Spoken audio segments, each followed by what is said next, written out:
Welcome to African Voices. I'm Larry Medowo in Lagos, Nigeria. We're on the set for a music video for one of Africa's biggest superstars and our next changemaker, Davido.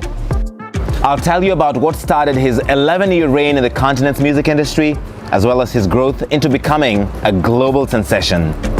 After having to deal with a personal tragedy, he's back on the scene with a new album, and we're gonna be delving into all of that and more. Come along.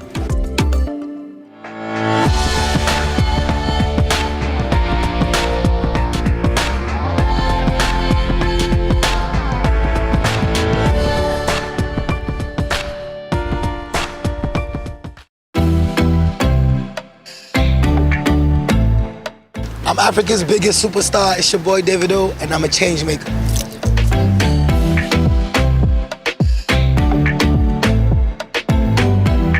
Today, Afrobeat superstar Davido is filming videos for some songs of his new album, Timeless. This is the second music video set we've been on, and there's a lot of people here, a lot of gear, stylists, designers, fashion, electrical. I didn't realize how much work goes into it, just a 2-3 minute video. This is one complete set that's come together, and you could film an entire movie in here. It's just for a short music video.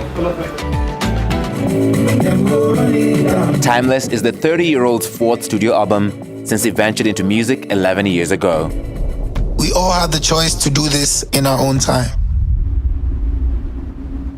But thank God I'm grounded by your love, which is timeless. Tell me about this new album and what you're thinking, what space of mind you were in when you were making this album. Man, this album, I'd say it's very special, and I'll say this album probably had like 3 phases. You know what I'm saying? It happens every time with artists where you think you finished an album and you're like, nah, let's change something. But you know, obviously my situation was different. Last year, I think like around November, we was ready to drop, but I took a break, so you know we couldn't drop. You know what I'm saying? Obviously because of the situation that happened. So like that's why I say this album really had like different phases. You know, to me, I think the first cut I had of this album was probably like last year summer. I was ready to go, and then what happened? Something happened, and then we had to delay again, and then delay again. But I feel like this final piece that we managed to finally put together has a piece of every phase that I went through recording this album. The 17-track album features multiple artists, including British Nigerian rapper Skepta, Grammy Award-winning singer Angelique Kidjo, and Nigerian recording artists The Cavemen. It's really just an album that I know in years to come, if you interview me. That was the mindset we went to when we were picking the songs, when we were arranging the music. We didn't go in with like, we have to drop an album. We took our time. Much like this album, which had many phases, Davido's career has also taken different forms over the past years. I used to engineer music. I used to write music for a couple artists as well. So one cousin of mine just came to me one day and was like, yo, you've been writing all these crazy songs. Why don't you just do it yourself, And I tried it once. I did a song back when, and the biggest rapper at the time, Nato C, my manager was his cousin, so he gave me a verse. So I just dropped it like a joke, like in the club, and I went back to school. So I went back to school for about a month, and then cause my school was like an hour away from the city. So I couldn't really come to the city all the time. So I had a friend that left the city and came to school and was like, yo, that song is huge now. I'm like, what? And then from there, it kind of molded me to being an artist. And that's when I really knew like, yeah, that's what I want to do. In 2012, Davido released his first album, Omo Babalowo. It was a commercial success. He says a lot of songs on that album were inspired by personal experiences. Obviously I was going through some things at that moment with my father because he wasn't really keen on me being a musician. And I hadn't finished school, so that record was definitely off experience. You mentioned your dad. For our international audience, your dad is a very successful businessman here in Nigeria. Yeah. And so he was not keen on you being a musician. Yeah, I mean, I wouldn't say he wasn't keen on me being a musician. He just really wanted me to go to school to have something to fall back on. But I wouldn't say, no, he didn't hate the music, but at that time he just didn't see the vision, I guess. Has he been surprised by how successful your music career has become? I'm sure he has. I'm sure he has, man. I won't say surprised. We're a very prayerful family. So, like, I know they always pray for me, and he always keeps me in his prayers. He prays for me literally morning, afternoon, and night. So I knew that, with God behind me, with a good team around me, and with just good music and just good vibes, I always knew that, I'd get somewhere with the music. He was right about going places with his music. Since starting out, he has earned a lot of accolades, including winning multiple local and international. Has really broken through internationally in Western markets. Yeah. And you are one of the people who, I think, the success of Fall, for instance, it hit the R&B charts in the US, Shazam charts. Yeah. What is the impact of that, do you think, on your music, but also on Afrobeats globally? We didn't go into the studio like, we have to make a song for the world. We have to make a song they're going to accept in Spain. We have to make a song that's going to go platinum in Canada. We didn't go in the studio thinking that way. We went in the studio to create music that we normally make every day, right? And music that we love. Funny enough, when we created Fall, I think I did about 4 songs that week, and that was like the least song we were all interested in. Yeah. Mm-hmm. So we just kind of picked Fall.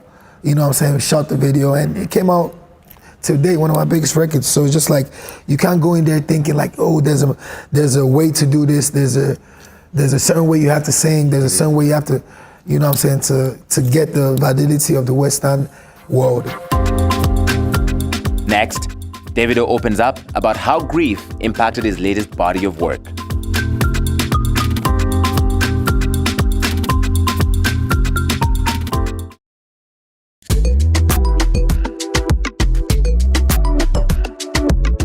I caught a ride with Davido as he headed to the music video set. During the drive, I learned a bit about his album-making process. I already have the next album done. Wait, what? Yeah. I had to pick out of 62 songs for this Timeless. I see. So imagine, then we narrowed it down to 20 songs. Then we narrowed it down to, what? It's 18, 17? Is it difficult then, if you have 62 songs and you're trying to narrow it down to the songs that will make the album, is that difficult? It's the hardest process ever. Because it's like today is like, you know what I'm saying, I want this one, and then in 2 weeks it's like, you don't feel it no more, you want another one. And then the next 2 months it's like, yo, why did we take that song off? Let's put it back in. Yeah. Finally on the set. Field video shoot, my first video shoot in a year. 1 year I ain't shot a video, but yeah, we ready to get back to work. Let's go. Davido took time away from music and much of public life to deal with the tragic loss of his young son in October. While his new album remains mostly joyful and upbeat, he says it was partly inspired by what he went through. The album, to me, had 3 phases. You know what I'm saying? Before my son passed, we finished the album. The album was done. You know what I'm saying? Even like most of the songs that we didn't come to make this album like, we're sad. Obviously it was a tragic situation. But you know what I'm saying? I still had to like be strong for everybody. Not only my wife, my family, my dad, her family, my son that's watching us. Do you understand? I know that at the end of the day, people would want David to be on stage again eventually. People would want me to be able to make the thousands of people happy that I do on a daily. Do you understand? I know that deep down, like, that's what people would have wanted. So obviously, like, I really had to really calm myself down. You know what I'm saying? Take a step back. And this has showed me that I was really born to do music. Do you understand? Because this situation will break anybody. I don't care how talented you are. I don't care how you love it. So this situation has shown me that for us to be able to come back and regroup ourselves, gather ourselves, and be strong enough to deliver this record, I feel like that's what we're here to do. That's what we're brought to do in this world. I'm just ready to get back. I'm ready to just, go back on the road. A lot of things are going to be different, But music-wise, on the album, you will hear a couple, songs that, might, take you back and, into some emotions. But don't get me wrong. we still came with them bangers, you know what I'm saying? Because like I said, that's what we know how to do. Right. You know, if you listen to Afrobeat music, apart from like Fela that used to talk politically and stuff like that, you don't really hear bad things in Afrobeat, African music. It's always, you know, love, joy, and just excitement. You know, so with this record, you definitely hear, you know, me talk about a couple things that I've been through personally, but you're also gonna dance, you're also gonna, you know, smile, you're also gonna, you know, hear some cheeky songs. You're also gonna hear some songs that you're like, yo, David is stubborn. You're also going to hear some songs where it's everything. You know what I'm saying? It's everything. Like I said, we took our time, and yeah, we're ready for the world to hear it. It's incredibly brave that you're out here performing again, making music, going back on tour. I think you must have seen the outpouring of support from around the world, people that just enveloped you in love, because no one can imagine the tragedy and the loss of somebody's own child. And I think people, your fans around the world have been waiting for this moment. Yeah. Bro, like, one thing that I'd say has helped, it was the support, you know what I'm saying, from everybody. Like, I haven't had people that I haven't spoken to in years, and it's just, you know, nobody would want that, and everybody knows that me and Chioma didn't deserve that. If anybody in the world even like kind of deserved that thing, like we didn't deserve that. Because everybody's heart broke for you and for Chioma. Yeah. So we just, you know what I'm saying, like, personally with me, like the support that I got from people was one of the things that helped me stand up again. I remember I couldn't open my Instagram for like 3 weeks. I was like, one day I was like, yo, bring my phone, let me just check it. And then I just checked it and I just saw, like, from every kind of person in the world you can imagine, from politician to sportsman to other musicians to presidents. Right. So like, that was one thing that really, really, you know, made me like, you know, strong enough to stand up again, get back in the studio, and then, you know, get back to what I do and what I love. Now that he's back to doing what he loves, he says the goal is to keep the Davido energy going. People tell me, my family tells me, I've been at home for almost 6 months, so it's just like, it's crazy. Everybody knows, like, when you wake up, you want to run to Davido's Instagram story, see what he's done today and stuff like that, you know. But yeah, I just want them to feel like love is back, energy is back, you know what I'm saying? And, you know, I might not be able to fill the void to heal everything in the world, but I feel like the album is gonna do its part. Next, see more of what it takes to bring some of Davido's songs to life.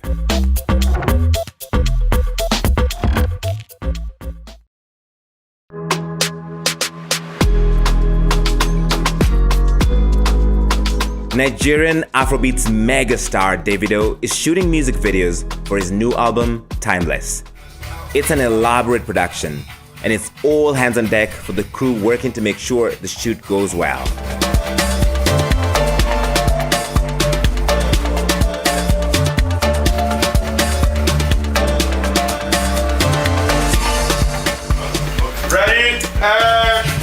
Next, Davido's manager shares what it's like working with a megastar. And it's time for silence.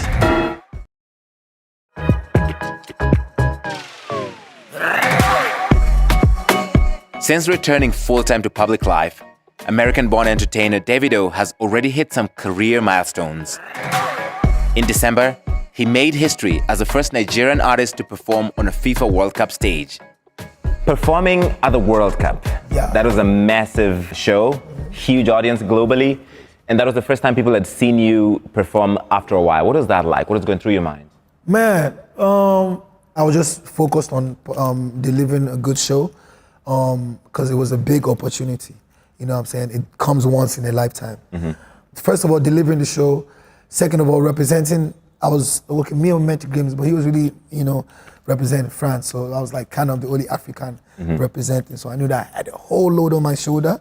You know, experiencing the World Cup, man, like, trust me, the rehearsals and the planning and, it's crazy. Like, it's to the T. Mm-hmm. You know what I'm saying? So that was amazing to see. Changed a lot of things in our camp. We were like, man, when we go back on tour, things have to be different. The standards were super high. It was amazing. Like, as soon as I got on the field, just walking to the stage, like, just looking around, like, the whole world is there in the stadium. Like, right. Apart from even watching, as a moment, my kids, my great grandkids, my grandkids can always watch. And you know, it's a good feeling. Shake it! His new album, Timeless, has garnered even more public acclaim. Which is timeless. In the UK, it became the first Afrobeats album to have all its tracks debut in the top 100 Apple Music Top Songs chart. You know. Anytime I play the album for somebody, there's 2-3 tracks they love personally that they can take home with. Right. You know what I'm saying? And I feel like that's how an album should be. Timeless music. 5, 6 years, 7 years from now, it should still be going. You know what I'm saying? And in Timeless, this album, you're mixing your traditional Nigerian Afrobeats. There's some amapiano in there. Yeah. So what were you thinking, like mixing it up here?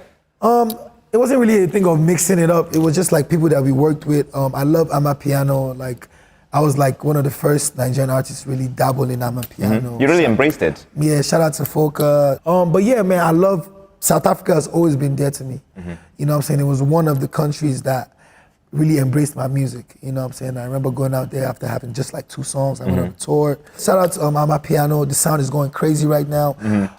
I really went, we did some traditional Davido, you know, Afrobeats, sweets, you know, I call it like Afro R&B type music. Right. We did a couple dancehall music too as well. You know, Dexter Daps on the album, you know what I'm saying? Shout out to Dexter. And yeah, but you know, it's a time. Despite a change-making global career spanning over a decade, this legacy of impacting the lives of others is what Davido wants to be remembered for. Out of a career more than a decade, what is the thing that you're most proud of? I don't know how to explain it because I don't want to blow my trumpet, but this is the time to blow your trumpet. Go for it. One of the things that make me proud is just like what I've done in 10 years, the people I've helped. Like I've been away for almost 6 months and I know how hard it's really hit people. They did a show with 10,000 people. Wow. That performed my songs for 3-4 hours. And I was all the way across the world. Like they organized the show. You know what I'm saying? Seeing things like that. Even if I don't do much again, you know, I'm satisfied with what God has, how far God has taken me. It's a real big foundation if you really sit back and, you know, look at it. And that's my joy.